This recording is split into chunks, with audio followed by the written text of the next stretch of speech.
오늘 우리에게 주시는 하나님 말씀 함께 보겠습니다. 구약성경 역대상 4장 9절과 10절의 말씀입니다. 역대상 4장 9절과 10절의 말씀을 봉독하겠습니다. 야베스는 그의 형제보다 귀중한 자라. 그의 어머니가 이름하여 이르되 야베스라 하였으니 이는 내가 수고로이 낳았다 함이었더라. 야베스가 이스라엘 하나님께 아뢰어 이르되 주께서 내게 복을 주시려거든 나의 지역을 넓히시고 주의 손으로 나를 도우사 나로 환난을 벗어나 내게 근심이 없게 하옵소서 하였더니 하나님이 그가 구하는 것을 허락하셨더라. 아멘. 자, 우리 앞에 뒤에 옆에 있는 분들하고 한번 인사 한번 나누겠습니다. 손 한번 잡아주시고 축복합니다 하고 인사하겠습니다. 축복합니다. 또 한 주간 사시느라고 애쓰셨습니다. 자, 6월 달의 말씀의 주제가 크게는 기도의 사람. 그래서 우리가 지난주에는 기도의 사람 모세 이야기를 함께 나누었고 오늘은 두 번째 시간으로 야베스의 기도에 대한 이야기를 나눕니다. 지난주에도 말씀드린 것처럼 사실은 성경에 많은 신앙의 사람들이 나오고 그들은 모두가 다 기도의 사람입니다. 저마다 그들이 하나님 앞에 올려드리는 많은 기도가 있습니다. 그러나 이 6월 한 달 동안에 넉 주 동안에 네 사람만을 선택해서 그들의 기도 가운데서 우리가 배워야 할 것들을 우리가 지금 묵상하고 있습니다. 자, 오늘은 야베스의 기도, 야베스라고 하는 이 사람을 통해서 하나님께서 우리에게 말씀하시는 바를 우리가 마음 깊이 듣기를 원합니다. 자, 지금 이 야베스의 기도가 적혀져 있는 이 본문이 역대상 4장이죠. 그런데 이 역대상 4장은 사실은 역대상이 1장서부터 9장까지가 성경에서 제일 재미없는 부분이 여기입니다. 왜냐하면 역대상을 여러 번 쫙 펴서 이렇게 한번 넘겨보시면 아시겠지만 역대상 1장부터 9장까지는 다 사람의 이름만 나와요. 족보거든요. 족보. 족보를 재밌다 할 사람은 아무도 없을 거예요. 뭐 한 번도 들어보기도 듣지도 못한 이름들이 쫙 열거되어 있어요. 그런데 그 많은 족보 명단 중에 역대상 4장에 1장부터 9장까지가 족보인데 4장에 야베스라고 하는 사람의 이름에 와서는 비록 짧지만 9절과 10절 이 짧은 이야기 속에 야베스를 그냥 족보의 이름 가운데 하나로 쓱 지나가는 게 아니라 야베스에 대한 이야기를 짧게 그의 기도를 성경이 소개하고 있다는 겁니다. 이게 아주 특이한 점입니다. 계속된 족보의 그 이름들 명단 속에 야베스는 이러한 사람이다. 그 어머니가 그를 낳고 이렇게 야베스라고 이름을 했고 야베스가 하나님 앞에 이렇게 기도를 했고 하나님이 그 기도를 허락하셨더라 라고 하는 이야기가 아주 특별하게 쓰여져 있는 겁니다. 성경을 기록한 이 기록자가 역대상의 많은 족보 가운데 유독 야베스에 대해서만큼은 이러한 기록을 남겼다는 게 매우 의미가 있고 오늘 우리가 이 야베스를 그래서 다시 한번 깊이 새겨야 할 이유가 있는 겁니다. 하나님께서 단순히 이 족보라고 하는 혈통을 기록하면서 단순한 그 족보의 이름의 명단이 아닌 하나님이 기억하는 사람 그 많은 족보 이름 중에서 하나님이 야베스는 이렇게 기록되어야겠다 하고 그 성경 기록자에게 쓰게 만드신 거죠. 그러므로 야베스의 삶을 우리가 묵상하면서 이 야베스를 우리가 배워가고 닮아갈 수 있기를 간절히 축원합니다. 자, 이 야베스라고 하는 사람은 어느 시대 사람일까 하는 궁금함이 생기는데 정확하게 알 수는 없지만 성경학자들이 대체적으로 보는 견해는 야베스라고 하는 사람은 이 역대상 4장에서 유다 지파, 유다 자손들의 그 족보가 쭉 나오는 가운데 야베스의 이름이 나와요. 그래서 유다로부터 시작돼 가지고 야곱의 12아들 중에 네 번째 아들 유다, 그 유다가 누굴 낳고 누굴 낳고 누굴 낳고 누굴 낳고 누굴 낳고 해서 쭉 한 대, 2대, 3대, 4대, 5대가 쫙 흘러가지 않습니까? 그러면 대충 뭐 3대가 지났다 아니면 5대가 지났다 이러면 대충의 연대를 추정할 수가 있죠. 성경학자들이 보는 견해는 바로 이 야베스가 살았던 그 시대는 아마도 사사시대였을 거라고 이렇게 추정을 합니다. 가나안 정착한 이후에 또 왕정 제도가 시작되어진 사울 왕 이후 이때가 아니라 중간에 사사시대 어느 시대쯤 될 거다. 이렇게 생각을 하는데 언제 사람이냐가 중요한 것이 아니라 이 많은 족보의 그 이름 명단 중에 하나님께서 왜 그의 이름을 기억하시고 그의 기도에 대해서 이렇게 성경에 적어놨을까? 여기에 이제 우리가 초점을 맞춰야 되는 거죠. 오늘 이 야베스에 대한 이야기를 하면서 성경은 9절에서 뭘 얘기하냐면 야베스의 이름에 대한 이야기를 합니다. 야베스라는 이름이 어떻게 해서 지어졌는지 이걸 말하는 겁니다. 여러분 9절을 한번 먼저 보시면 9절에 이렇게 써 있지요. 야베스는 그의 형제보다 귀중한 자라. 그의 어머니가 이름하여 이르되 야베스라 하였으니 이는 내가 수고로이 낳았다 함이었더라. 내가 수고로이 낳았다. 그래서 이름을 야베스라고 불렀다는 겁니다. 사실 이름이라고 하는 것이 이 동양의 문화권 속에서도 마찬가지입니다만 여러분 이름도 대부분은 다 한자로 이름을 지으면서 그 한자가 뜻글자이기 때문에 이름 속에다 뜻을 담지 않습니까? 유대인들도 마찬가지입니다. 유대인들의 이름도 그 이름 속에 뜻을 담습니다. 그런데 공교롭게도 유대인들은 그 자녀들의 이름을 낳아서 그 이름을 정할 때 그 이름의 뜻 속에는 과거의 자기의 경험이나 현재 자기의 상황에 대한 부분들이 담겨져 있는 뜻을 이름 속에다 담습니다. 예를 들어서 창세기에 많은 이름들이 나오는데 가장 많은 이름들은 야곱의 아들들의 이름이죠. 야곱이 자그마치 12아들을 낳았어요. 근데 그 12아들들이 낳을 때마다 이름을 이렇게 졌다. 그 이름의 뜻은 뭐다? 라고 성경에 기록되어 있거든요. 자, 오늘 이 야베스는 유다 지파의 사람이에요. 그러니까 야곱의 12아들 중에 네 번째 아들 유다의 자손이란 말이죠. 이 유다라고 하는 이름은 찬송함, 내가 여호와를 이제는 찬송하겠다 라고 하는 뜻의 찬송함, 이게 유다라고 하는 이름의 뜻입니다. 그런데 이 이름에는 참 재미있는 사연이 있는 거죠. 야곱이 결혼을 했습니다. 아내가 둘이 생겼어요. 언니 레아가 있고 동생 라헬이 있어요. 그런데 이 야곱이 누굴 더 사랑했어요? 동생 라헬을 더 사랑했죠. 사실은 라헬 때문에 결혼을 하려고 했는 건데 그 장인 되는 라반이 여동생부터 시집 보내는 게 없다, 그런 것이 우리 풍습에는. 그러면서 첫날 밤에 여동생한테 결혼하려고 생각했는데 정작 언니를 그 신방에 들여놓는 바람에 언니랑 첫날 밤을 치렀단 말이에요. 그래서 이 언니였던 레아는 야곱에게 별로 사랑받지 못했어요. 자, 그러던 중에 아기는 누가 먼저 낳냐면 레아가 먼저 아들을 낳는 거예요.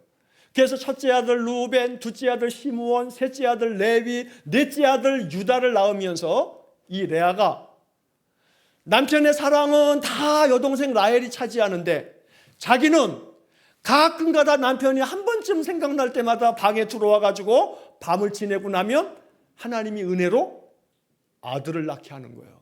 근데 네 아들을 주르르 네 아들을 낳았어요. 그러니까 이 레아가 남편에게 사랑을 받지는 못해도 그래도 하나님이 나에게 복 주셔서 아들을 넷씩이나 낳았다. 그래가지고 넷째 아들을 낳을 때는 내가 이제는 여호와를 찬송하겠다. 남편이 나를 덜 사랑해도 내가 아들을 넷씩이나 낳았으니 내가 이제는 여호와를 찬송하겠다. 그래서 자기 아들 네 번째 아들의 이름을 유다라고 지었어요. 그러니까 여동생 라헬이 기분 나빠요, 좋아요?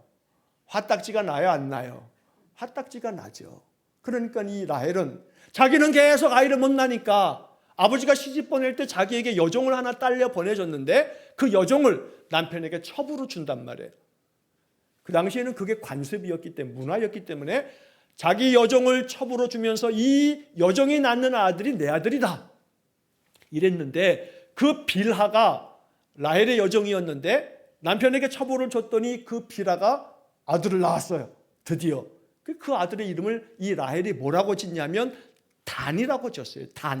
단지파가 그렇게 시작되는 거죠. 근데 그 단이라고 하는 그 이름의 뜻이 뭐냐면 참 그래요. 억울함을 풀어줌. 여러분, 언니가 내 아들을 낳았는데 하나님은 나에게 아들 하나 주지 않았다가 내가 여종을 남편에게 첩으로 줬더니 그 첩이 아들을 낳아서 내 억울함을 풀어줬다. 그래가지고 그 아들 이름을 억울함을 풀어줌. 이렇게 단이라고 짓는 거예요. 그리고 난 다음에 이 여종 비라가 또 아들을 낳네. 그리고 난 다음에 이 낳은 이 여종의 그 아들을 라헬이 자기 아들처럼 여기면서 그 아들의 이름을 뭐라고 짓느냐면 납달리라고 줘요. 납달리 뜻이 뭐냐면 경쟁함. 그래서 라헬이 자기 이 여종이 두 번째 아들을 낳고 난 다음에 뭐라고 하냐면 내가 언니와 크게 경쟁하여 이겼다. 여러분, 자기 여종이 남편에게서 처벌해서 아들 낳았는데 그게 뭐 언니하고 뭐 경쟁해서 이기는 겁니까? 그런데 라헬은 자기가 아들을 못 낳음으로 인해서 자기 여종이 자기를 대신해서 낳은 아들이라고 하면서 억울함을 풀어주었다. 단 내가 언니와 크게 경쟁해서 이겼다. 경쟁함, 납달리, 이렇게 짓는단 말이에요. 그러니까 대충 이제 느낌을 아시겠죠. 아들들을 낳거나 자녀를 낳으면 이름을 지을 때 자기의 현재 상황이나 자기의 지난 과거의 그런 것들이 그 속에 반영이 되어 있는 거예요. 그러다 보면서 마지막에 이제 이 라헬이 아들을 둘을 낳아요. 맨 마지막에 가서 이 아들을 둘 낳는데 이 라헬이 낳는 첫 번째 아들이 요셉이에요. 그 유명한 애굽의 총리가 되는 요셉. 근데 그 요셉의 이름이 뜻이 뭐냐면 더하심, 더해 주셨다 이 말이에요. 근데 그 뜻도 요셉과는 아무 관계가 없어요. 라헬이 직접 자기가 아들을 낳고 요셉이라고 붙이면서 뭐라고 얘기하냐면 하나님이 이 아들 말고 아들을 하나 더해 주시기를 원한다. 그러니까 아들 하나 더 낳게 해주세요. 그래가지고 더 낳게 해주세요. 더하심. 그래서 붙여진 이름이 요셉이에요. 그러니까 라헬의 마음이 요셉이라고 하는 이름 속에도 하나님, 내가 이 아들 하나 낳았는데 하나를 더 해주세요. 아들 하나 더 낳게 해주세요. 라는 마음으로 요셉이라고 졌다고요. 그리고 나중에 그 기도를 들어주셨는지 이 라헬이 마지막으로 아들을 하나 더 낳아요. 근데 그 아들을 낳으면서 라헬이 산고 끝에 죽죠. 근데 그 죽으면서 라헬이 그 낳은 그 아들의 이름을 뭐라고 부르냐면 베노니. 베노니는 뭐냐면 슬픔의 아들이라는 뜻이에요. 너무나 고통스럽게 산고가 얼마나 심했든지 이 아들을 낳으면서 너무 고통스럽게 낳아가지고 이 라헬이 죽으면서 이 아들의 이름은 베노니, 슬픔의 아들이라고 해라. 그렇게 해서 라헬은 죽었어요. 그 아들이 태어났는데 베노니예요. 근데 이 남편, 아버지가 되는 야곱이 그동안에 11명의 아들을 낳을 때에는 레아와 라헬이 자기들이 아들을 낳을 때마다, 여종들이 아들을 낳을 때마다 이 엄마들이 다 이름을 져줬어요. 11명의 아들들 다. 그런데 12번째 아들, 이 베논이라고 이름을 붙여준, 라헬이 죽으면서 베논이라고 슬픔의 아들이라고 붙여줬는데 마지막 12번째 아들을 낳을 때는 야곱이 이름을 바꿔버려요. 뭐라고 바꾸냐면 베냐민이라고 해라. 베논이라고 하지 말고 슬픔의 아들이라고 하지 말고 오른손의 아들이라고 해라. 그래서 베냐민은 오른손의 아들이에요. 야곱이 12아들을 낳으면서 마지막 아들 베노니에 대해서만큼은 야곱이 이름을 바꿔주는 거예요. 오른손의 아들이라고 해라. 자, 여기서 이제 가만히 살펴보게 되면 지금 말씀드린 것처럼 이름을 지을 때마다 자기의 마음이 드러나 있고 자기의 현재 상황이나 지금까지 과거의 상황이 담겨져 있는 이름들을 짓는데 야곱이 마지막 아들 이 베노니의 이름만큼은 안 돼, 이제는. 그리고서 그 이름을 베냐민, 오른손의 아들이라. 유대인들에게 이 오른손은 권능의 손이고 능력의 손이고 힘이 넘치는 손이에요. 그러므로 야곱은 오른손의 아들이 되거라 라고 하면서 베냐민이라고 지어줬어요. 자, 이렇게 이름 이야기를 제가 길게 하는 이유는 야베스라고 하는 이름을 생각하기 위해서예요. 야베스라고 하는 이 이름이 그 어머니가 야베스를 낳을 때 아마도 산고가 심했다. 그게 첫 번째 해석이에요. 그래서 여기 9절 말씀에 내가 수고로이 낳았다. 세번역 성경이나 쉬운 성경에 보게 되면 내가 고통 가운데서 이 아들을 낳았다. 이렇게 번역을 하고 있어요. 그래서 고통 가운데 이 아들을 낳았다라고 하는 것은 아마 산고가 너무 심했던 모양이에요.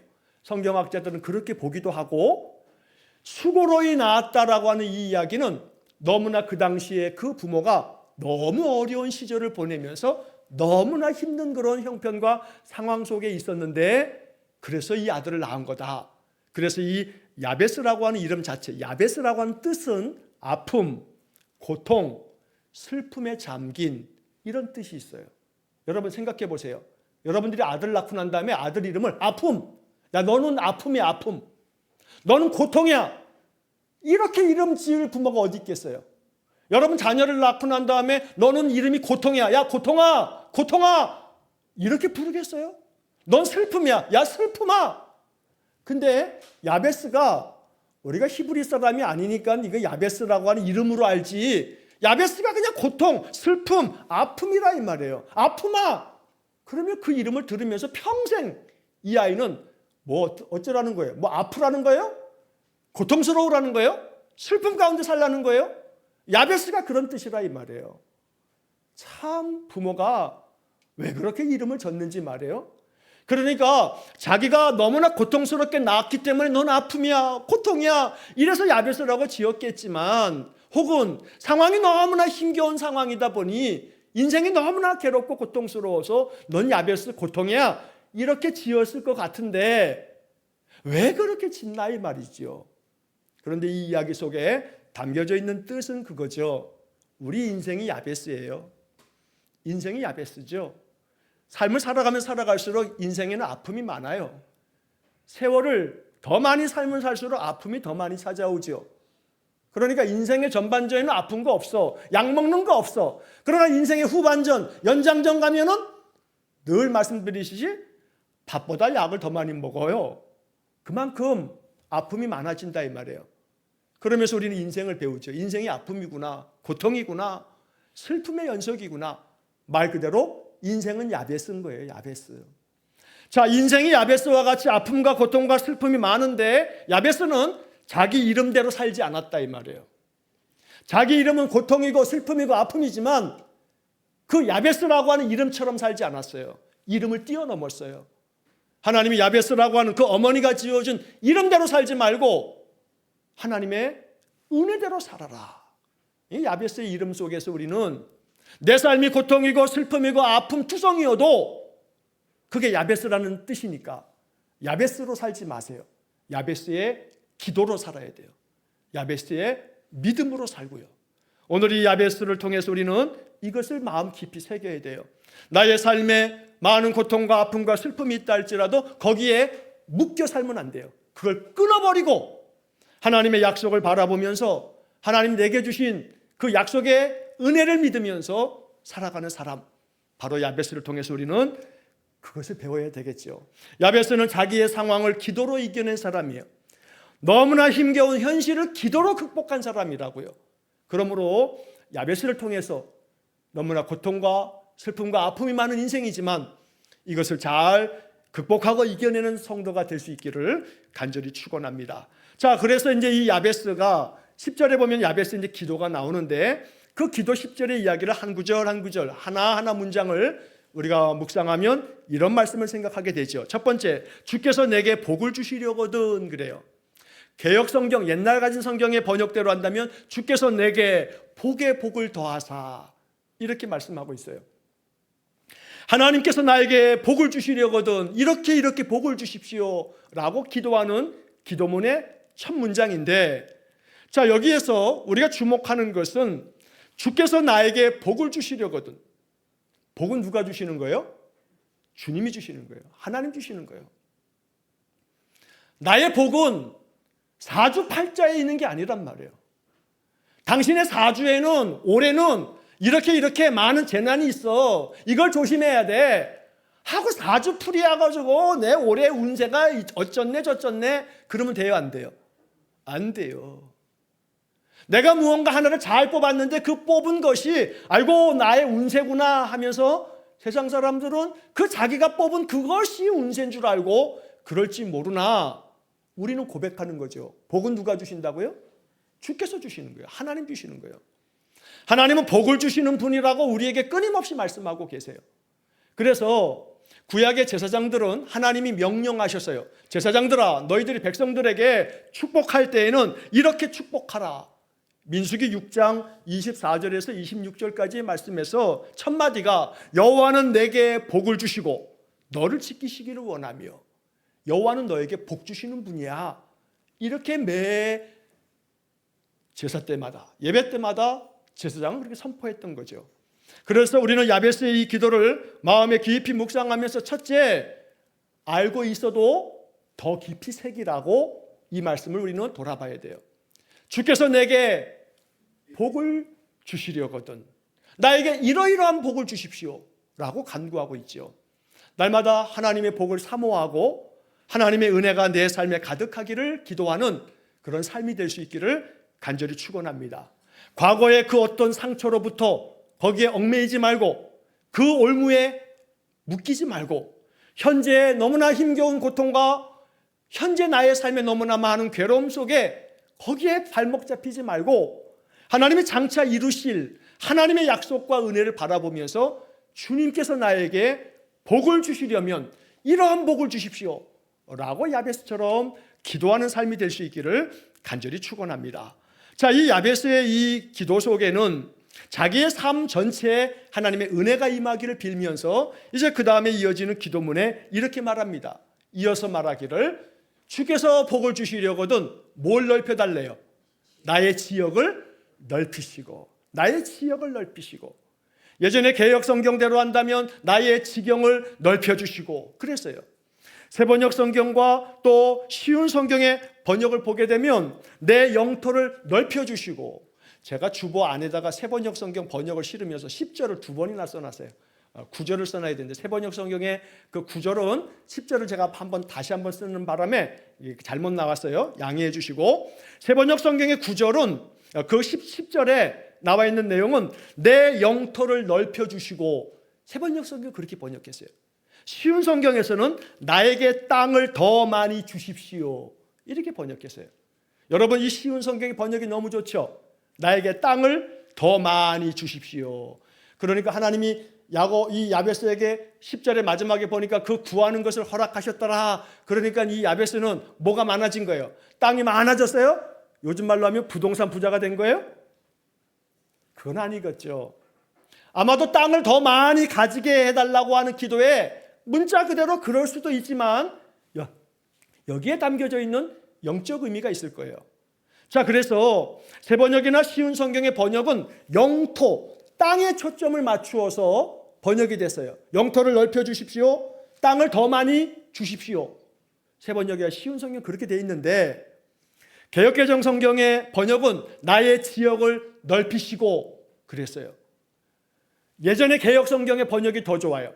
나의 지경을 넓히시고 나의 그 삶의 경계를 넓혀달라 라고 이렇게 번역하고 있어요. 이 이야기가 야베스의 기도인데 우리의 기도가 되기를 간절히 소망합니다. 야베스의 기도 속에는 나에게 땅을 더 많이 주십시오. 내 영토가 더욱 넓어지게 해주십시오. 요즘 말로 하면 부동산 부자가 되게 해주십시오. 이런 기도가 아니라 나의 삶의 지경이 내 삶의 범위가 더 넓어지게 해달라. 우리가 발을 딛고 있는 이 부동산, 이 땅이 넓어진다라고 하는 의미 외에 그 속에 담겨 있는 것은 나의 삶의 범위가 더 넓어지게 해달라라고 이해하는 것이 이 말씀에서 우리가 적용해야 될 말씀일 겁니다. 문자 그대로 하나님 나에게 땅을 더 많이 주십시오. 오늘날 이 현대사회 우리에게 그런 의미가 아니라 나의 삶의 범위가 더 넓어지게 해주십시오. 이러한 기도일 겁니다.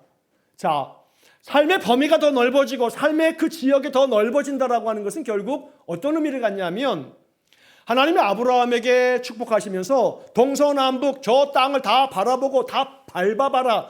그 땅을 다 너에게 주마. 그랬어요. 그러면서 이 아브라함에게 준 축복은 천하 만민이 너로 말미암아 복을 받으리라 라고 말씀했어요. 동서남북을 다 바라보면 그 땅을 너에게 다 주겠다. 천하 만민이 너로 말미암아 복을 받으리라. 결국 이 이야기는 너의 영향력 하에 더 많은 사람들이 동서남북에 네가 바라보는 모든 영역의 사람들이 너로 말미암아 복을 받게 될 거다 라고 하는 축복으로 이해할 수 있죠. 그러니까 결국 이 야베스의 기도를 통해서 우리는 나의 지역을 넓혀주십시오. 내가 더 넓은 지역에서 더 많은 사람들에게 더 많은 선한 영향력을 끼쳐서 그들에게 내가 존경받는 사람이 되게 해주십시오. 더 많이 섬길 수 있게 해주십시오. 라고 하는 기도로 해석될 수가 있어요. 누가복음 19장에 보면 예수님이 비유의 말씀 중에 이런 비유를 하셔요. 열 문화 비유라는 건데, 어떤 귀인이 먼 나라에 자기가 왕이 되기 위해서, 왕위를 받아오기 위해서 떠날 때 종들을 불러다가 그 종들에게 각각 한 문화, 이 문화라고 하는 것은 이 금이나 은을 재는 무게의 단위인데, 이것을 다 맡겼어요. 한 사람당 한 문화씩. 그리고 내가 돌아올 때까지 장사해라. 그리고 한참의 시간이 지난 다음에 이 주인이 왔어요. 그리고 종들을 다 불렀어요. 그랬더니 이 종들 중에 하나가 와서 나에게 한 문화를 맡겼는데 내가 10문화를 남겼습니다 하고 결과를 보고하자 주인이 하는 이야기가 뭐라고 얘기하냐면, 잘하였다 착한 종이요, 네가 지극히 작은 것에 충성하였으니 10고울 권세를 차지하라. 이런 얘기가 나와요. 네가 한 문화를 가지고 10문화를 남겼으니 내가 이제 왕이 됐으니 10고울을 다스려라 하는 거예요. 그러니까 10고울을 차지하라는 것은 10개의 고울의 땅을 네가 이제 다 가져라 하는 게 아니라 10고울을 차지하라. 이 말은 10고울을 맡아서 잘 다스려라. 충성되게. 이런 의미가 있는 거죠. 그러니까 이 야베스의 이 기도도 마찬가지예요. 나의 지역을 넓혀주십시오. 하나님이 허락하셨어요. 이것은 그래서 야베스가 땅 부자가 됐다는 게 아니라 더 넓은 땅에 야베스가 선한 영향력을 미치면서 그가 더 많은 사람들에게 존경을 받게 됐다는 거예요. 그래서 이 이야기는 9절 말씀으로 해석해야 돼요. 9절에 뭐라고 되어 있냐면, 야베스는 그의 형제보다 귀중한 자라. 야베스는 그의 형제보다 귀중한 자라. 세번역 성경과 쉬운 성경에 보면, 세번역 성경에서는 야베스는 그의 가족들 중에서 가장 존경을 받았는데, 쉬운 성경에서는 그는 다른 형제들보다 더 존경을 받았습니다. 여러분, 누구를 더 존경해요? 예를 들어서 어떤 사람이 땅 부자가 있어요. 무지하게 많은 땅을, 이 사람은 점점 더 많은 땅을 소유해요. 어젠가 뉴스에 보니까 일론 머스크, 이 사람이 억만장자가 아니라 조만장자라고 됐다고 그러잖아요. 이 미국의 상장을, 이 자기네 회사를 이제 주식으로 상장을 하면서 그게 이제 이 주가가 이렇게 막 그냥 어마어마하게 저기 하면서 조만장자래. 몇백조래잖아요. 몇백조. 그 사람의 재산이, 그 사람이 회사를 상장함으로써 이제는 몇백조를 가지고 있는 부자가 됐다고 해서 저와 여러분들이 그 사람을 존경합니까? 부자가 됐다고 해서 그 사람을 존경할 사람은 별로 없어요. 그런데 만약에 그 사람이 자기가 가지고 있는 300조, 400조나 되는 돈 중에 절반을 딱 잘라서 한 200조를 아프리카의 가난한 난민들을 위해서 집도 져주고 우물도 파고 그들의 삶을 개선하는데 200조는 써라 하고 내준다면 온 세상이 그를 존경하지 않겠습니까? 그 사람이 나에게 돈을 주지 않아도. 그런 거죠. 그러니까 야베스가 지역을 넓혀달라고 하는 것은 땅을 더 많이 소유하게 해달라. 그것 때문에 야베스가 존경받겠습니까? 그러나 9절은 이 야베스가 다른 형제들보다 더 많이 존경을 받았다고 써 있단 말이에요. 이 말은 야베스가 더 많은 사람들에게 존경받을 삶을 살았다는 거죠. 더 많은 선한 영향력을 끼쳤다는 거예요. 그러므로 오늘 이 이야기 속에 우리는 야베스가 지역을 넓혀달라라고 하는 이야기는 나의 삶의 범위를 넓혀달라, 나의 삶의 영향력을 넓혀달라, 이걸 작게 얘기하자면 나 개인의 삶에 좋은 습관이 하나씩 더 늘고 나의 삶의 일상에, 소위 말해서 요즘에 루틴이라고 하잖아요. 아침에 깨어나가지고 저녁에 잠들 때까지 하루를 어떻게 사시냐 말이에요. 무슨 일을 하면서 사냐고요. 아침에 눈 떠서 하는 것이 밤에 잠잘 때까지 나의 하루를 한번 쫙 적어보고 일주일 동안에 공통적인 거를 쫙 적어보면 그게 루틴이에요. 루틴. 일상에 늘 반복되어지는 내 루틴. 그 범위를 넓혀보자고요. 나의 지경을 넓혀달라고 하는 얘기가 단순히 나에게 더 많은 땅을 주세요 이렇게 해석될 게 아니라 나의 삶의 루틴이 일상에 반복되어지는 것 중에 좋은 습관을 하나씩 하나씩 더 만들어 보는 거죠. 그러면 나의 지경이 넓어지는 거예요. 똑같이 24시간인데 그 24시간을 어떻게 사용하느냐에 따라서 어떤 사람은 한 가지, 두 가지, 세 가지, 10가지 일을 하는데 어떤 사람은 그닥 하는 일이 별로 없으면 하는 일이 한 가지, 두 가지, 세 가지가 더 늘어나게 된다면 24시간을 더 효과적으로 쓰는 게 아니겠습니까? 나의 지경이 넓어진다라고 하는 의미를 개인적으로 이렇게 이해하자면 나의 삶에서, 나의 일상의 삶, 나의 루틴 중에 나를 더 건강하게 만들고 나를 더 행복하게 만들고 내가 더 하나님 앞에 칭찬받을 그런 습관을 한 개, 두 개씩 더 만들어 가는 것은 분명 나의 지역이 넓어지는 삶이 될 줄로 믿습니다.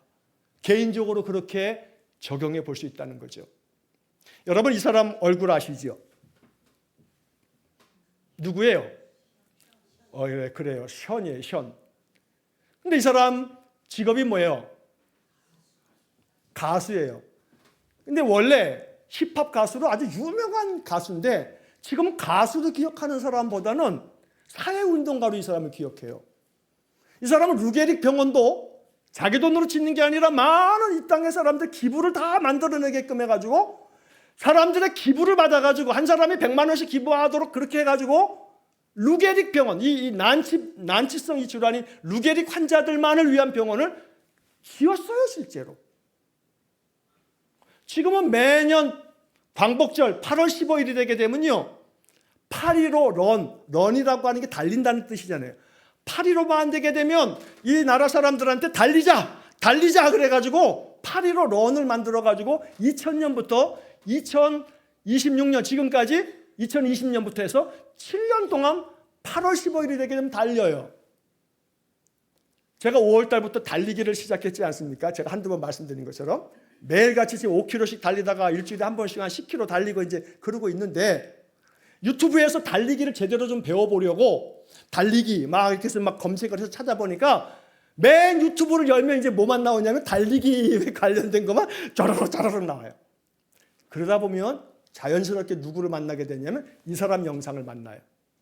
이 사람 영상을 만나요. 그러면서 8.15 런에 대한 이야기들이 계속 나와요. 이 8.15 런을 시작하면서 2020년부터 이 션이라고 하는 사람이 한국 헤비타트라고 하는 그런 단체와 함께 연합해서 기부운동을 벌이는 거예요. 그래서 8.15에 달리기에 같이 참여할 사람들을 모아가지고 이 사람들이 참가비로 돈을 내서 그 돈을 모아서 한국 헤비타트는 사회적인 약자들을 위해서 집을 져주는 단체예요. 그래서 이 션이 2020년부터 시작해가지고 매년 8.15에 달리기에 참여하는 사람들이 기부한 돈을 다 모아가지고 독립유공자들의 후손을 위해서 집을 짓고 있어요. 지금 22호까지인가 다 지었고 31호를 지금까지 짓고 있어요. 한 9개인가 10개를 지금 또 추가적으로 짓고 있고 앞으로 100호, 집 100개를 짓겠다는 게 목표더라고요. 자, 그런데 그래서 이제 달리는 거리가 참가자들이 8.15km를 달려요. 8.15km, 8.15를 기념해서. 그리고 이 션이라고 하는 사람은 자그만치 자기는 81.5km를 달려요. 8.15 광복절날. 여러분, 81.5km가 감이 안 오시죠? 여기서부터 출발해서 달리면요. 저 평택을 지나서 평택하고 천안 사이쯤이 82km 정도 되는 거예요. 그러니까 이걸 달리려면 2024년도에 그 신문기사 난 거를 제가 보니까 7시간 51분 59초를 달려가지고 81.5km를 달렸다 그래요. 7시간 51분. 거의 8시간을 달린 거예요. 아침 9시에 시작해가지고 오후 5시까지 쉬지 않고 달린 거예요. 8시간을. 이 사람은 그렇게 달려요. 이번 8.15 때도, 올해 8.15 때도 81.5km를 이 사람은 달리고 나머지 사람들은 8.15km씩을 달리는 거예요. 제가 그걸 봤지 않겠습니까? 그래? 그러면 8.15가 무슨 요일이나? 주일이면 안 되니까 봤더니 토요일이네. 그래서 제가 신청하기를 딱 눌렀어요. 눌렀는데 오프라인 런, 그러니까 실제로 가가지고 다 모여가지고 뛰는 것은 이미 마감이 됐어요. 7,000명을 모집하는데 마감이 됐어요. 7,000명이 마감이 됐어요. 그리고 7,000명은 다 마감이 됐는데 오프라인 런이 아니라 버추얼 런이라고 해가지고 자기가 사는 동네에서 자기가 편한 시간대에 자기가 원하는 것만큼 달리는 버추얼 런이라고 하는 것을 모집하는데 12,450명을 모집해요. 그러면 12,450명하고 7,000명을 합하게 되면 몇 명이냐면 19,450명. 이게 뜻이 있어요. 광복절이 1945년이어가지고 19,450명을 모아가지고 뛰는 거예요. 그래서 제가 오프라인 런, 이거는 벌써 신청이 마감돼가지고 버추얼 런을 신청을 했어요. 그래가지고 그거는 또 이제 이 오프라인 런은 81,500원을 기부를 해요. 그 사람들은 8.15라고 81,500원. 근데 버추얼 런은 5만 원을 기부해요. 그래서 제가 신청을 했어요. 이번 저희 8.15 15일 되게 되면 저도 한 8.15km를 달리려고 그래요. 그걸 인증해서 이제 올리면 되는 거죠. 자, 그런데 이야기하고자 하는 것은 이 한 사람이 뭐길래, 이 가수가 뭐길래, 이 사람 본업은 가수란 말이에요. 가수가 가수 일을 하면 되는 거지. 근데 가수가 가수 일을 하는 게 아니에요. 가수가 가수 노래 부르는 게 직업인데 노래 부르는 일을 하는 게 아니라 이 사람은 달리기를 하면서 그 달리기를 통해서 자기의 지역을 넓히고 있는 거예요. 이 사람 한 사람 달리기로 끝내는 게 아니라 이 사람 때문에 연예인들 중에 달리기를 하는 사람들이 무지무지하게 많아졌어요. 동시에 8월 15일 날만 되면 이거 참석하겠다고 그 많은 사람들이 기부하면서 그 기부한 돈은 다 광복절이니까 독립유공자 후손들을 위해서 집 져주는 일에 전액 다 쓴다 이 말이에요. 뭐가 된 거예요? 야베스의 기도가 이 사람을 통해서 이루어지는 거죠. 나의 지역을 넓혀달라.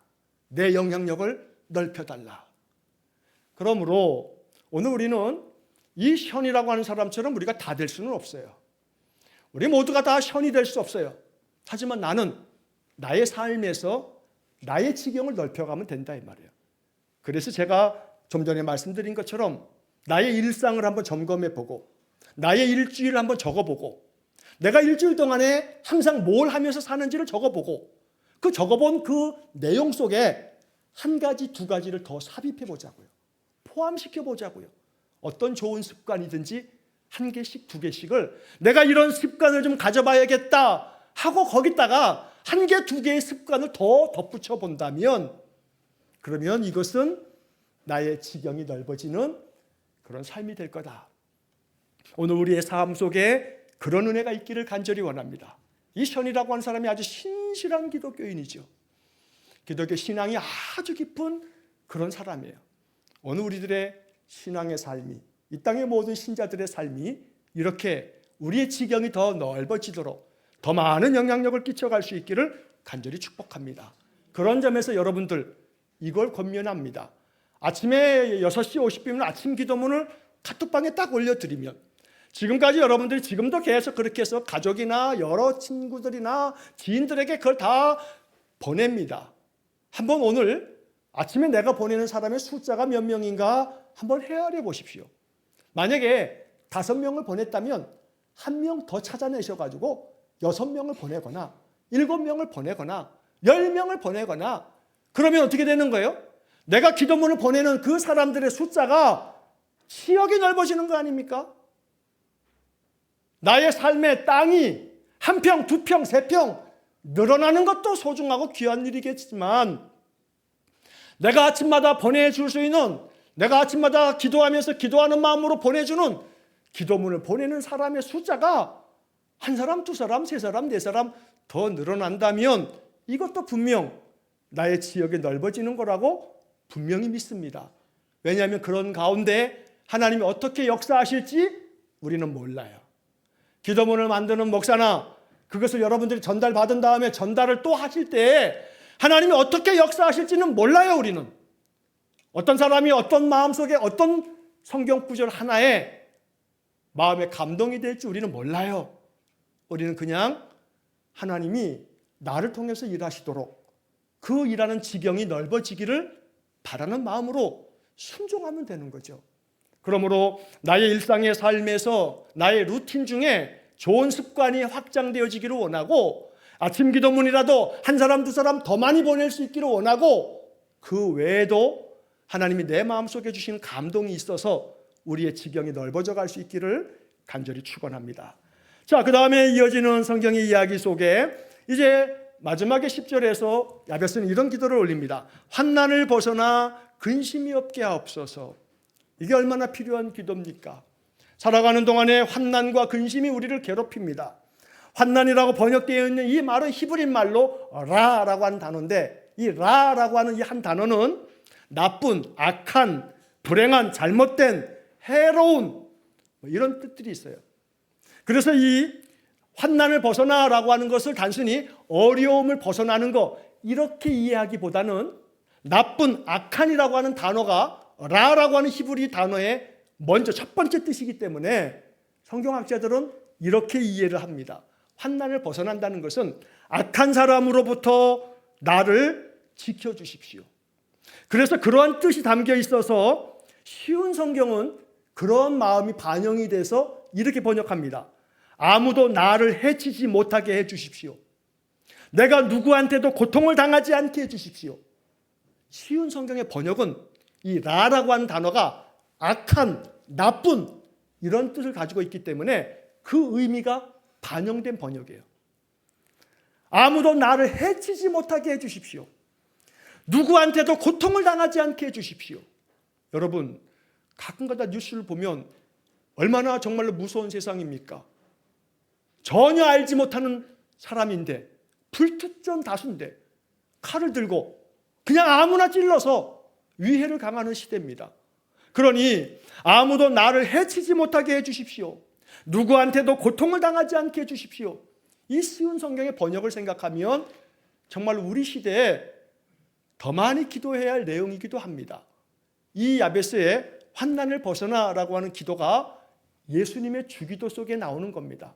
예수님께서 주기도를 가르쳐 주시면서 우리에게 말씀하신 바가 바로 이것입니다. 우리를 시험에 들게 하지 마옵시고 그 다음에 다만 악에서 구하옵소서. 악에서 구하옵소서. 이게 야베스의 기도 속에 환난을 벗어나라고 하는 말의 뜻입니다. 하나님이 우리를 이 세상의 악한 자들로부터 나를 해치려고 하는 사람들로부터 우리를 지켜주시고 구해주실 뿐만 아니라 고통을 다 벗어버리고 고통이 없이 날마다 근심이 없는 그런 삶이 되기를 야베스가 기도하고 있는 겁니다. 오늘 이러한 기도가 우리의 기도가 될 수 있기를 간절히 축원합니다. 그리할 때 우리의 삶은 하나님이 야베스에게 주신 그 은혜처럼 우리는 복되고 형통한 삶, 평강의 삶을 살아갈 줄로 믿습니다. 시편 118편 5절 말씀에 보면 이런 말씀이 기록되어 있습니다. 내가 고통 중에 여호와께 부르짖었더니 여호와께서 응답하시고 나를 넓은 곳에 세우셨도다. 나를 넓은 곳에 세우셨도다. 내가 고통 중에 하나님께 부르짖었더니 하나님이 나를 넓은 곳에 세워주시는 응답을 주셨다고 시편 118편 5절은 말씀하는 겁니다. 또 한편 시편 107편 19절과 20절에 아주 뜻있는 말씀이 나옵니다. 시편 107편 19절 20절 그들이 그들의 고통 때문에 여호와께 부르짖으매 그가 그들의 고통에서 그들을 구원하시되 그가 그의 말씀을 보내어 그들을 고치시고 위험한 지경에서 건지시는도다. 우리가 고통 가운데 고통 때문에 하나님께 기도하면 하나님께서 그 고통에서 우리를 건져주시는데 시편 107편 20절 말씀은 그가 그의 말씀을 보내어 그들을 고치시고 위험한 지경에서 건지시는도다. 하나님께서 우리에게 말씀을 보내어 주셔가지고 우리를 고쳐주시고 위험한 지경에서 건져주신다는 시편 107편 20절의 말씀이 우리에게 복음이 되기를 간절히 축원합니다. 이제 말씀을 마치려고 합니다. 이 야베스의 기도의 맨 마지막 문장은 이렇게 끝납니다. 하나님이 그가 구하는 것을 허락하셨더라. 얼마나 아름다운 내용입니까? 하나님이 그가 구하는 것을 허락하셨더라. 우리는 이 말씀이 이렇게 고백되어야 합니다.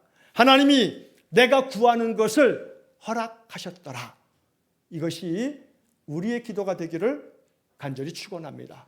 하나님이 내가 구하는 것을 허락하셨다고 고백하는 간증이 더 풍성해지기를 축복합니다. 그래서 오늘 말씀을 마음 깊이 묵상하시면서 시편 107편의 20절의 말씀처럼 하나님이 그의 말씀을 보내어 그들을 고쳐주시고 위험한 지경에서 건지셨다는 말씀처럼 우리에게 이 역대상 4장의 말씀을 보내주셨으니 이 말씀을 마음 깊이 간직하여 하나님이 내가 구하는 것을 허락하셨더라, 이렇게 마지막 문장을 나의 말씀으로 바꾸어 가시기를 주의 이름으로 간절히 축원합니다. 기도하겠습니다. 자비로우신 아버지 하나님, 기도의 사람 야베스를 묵상하면서 이 야베스의 이야기 속에 담겨져 있는 영적 의미를 마음 깊이 되새깁니다.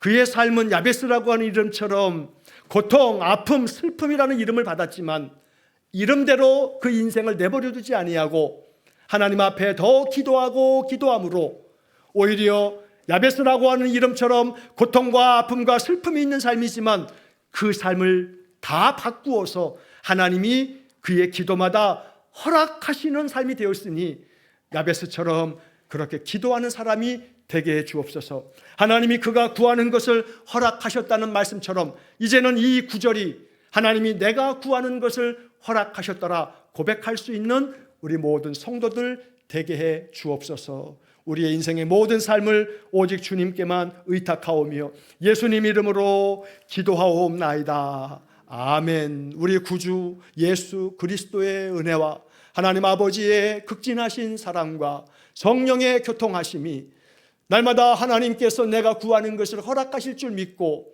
나의 삶의 지경이 더 넓어지도록 언제나 기도하고 언제나 하나님의 뜻에 순종하며 살기를 마음에 결정하고 결단하는 머리 숙인 귀한 성도들 위해와 저들의 삶과 가정과 온 가족들의 그 인생 속에 또한 주의 몸된 교회와 이 나라 이 민족 위에 우리가 파송한 이정수 목사님과 그 가정과 사역 위에 세상 열방 위에 영원토록 함께 하시길 축원하옵나이다. 아멘.